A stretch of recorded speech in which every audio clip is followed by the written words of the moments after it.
आता बघूया टॉप 9 मोठ्या बातम्या।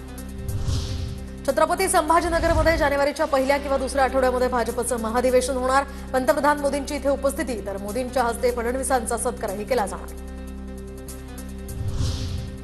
हिवाळी अधिवेशनासाठी नागपुरात 40 मंत्र्यांसाठी बंगले सज्ज। हिवाळी अधिवेशनापूर्वी मंत्रिमंडळ विस्ताराची शक्यता। नागपुरातील रवी भवन आणि नाग भवन परिसरामध्ये मंत्र्यांचा इथे मुक्काम असणार। परभणी शहरामध्ये कालच्या तणावपूर्ण वातावरणानंतर आज शांतता। परभणी शहरात पोलीस आणि एसआरपीएफची गस्त। पोलिसांनी आतापर्यंत 40 आंदोलकांना घेतलं ताब्यात। परभणीमध्ये काल झालेल्या दगडफेकीनंतर आता व्यापाऱ्यांचं मोठ्या प्रमाणात नुकसान। दुकानांसमोरील साहित्याची मोठ्या प्रमाणावर तोडफोड। आंबेडकरी संघटनांकडून आज जालन्यातील मंठा शहर बंदची हाक। जालन्याकडून परभणीकडे जाणाऱ्या सर्व बसेस रद्द। संघटनांना शांतता पाळण्याचं आवाहन।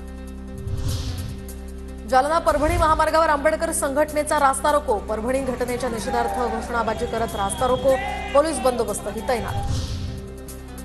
परभणीतील घटनेच्या निषेधार्थ हिंगोली जिल्ह्यातही आज ठिकठिकाणी बंद, तर जिल्ह्यातील तिन्ही आगारातील बस ठप्प। सर्वांनी कायदा आणि सुव्यवस्था राखावी, प्रकाश आंबेडकरांचं आंदोलकांना आवाहन। संविधानाचा अवमान करणाऱ्यांवर प्रशासनानं कठोर कारवाई करावी। आंदोलनामागे कोणी सूत्रधार आहे का ते तपासावं, रामदास आठवलेंची ही प्रतिक्रिया।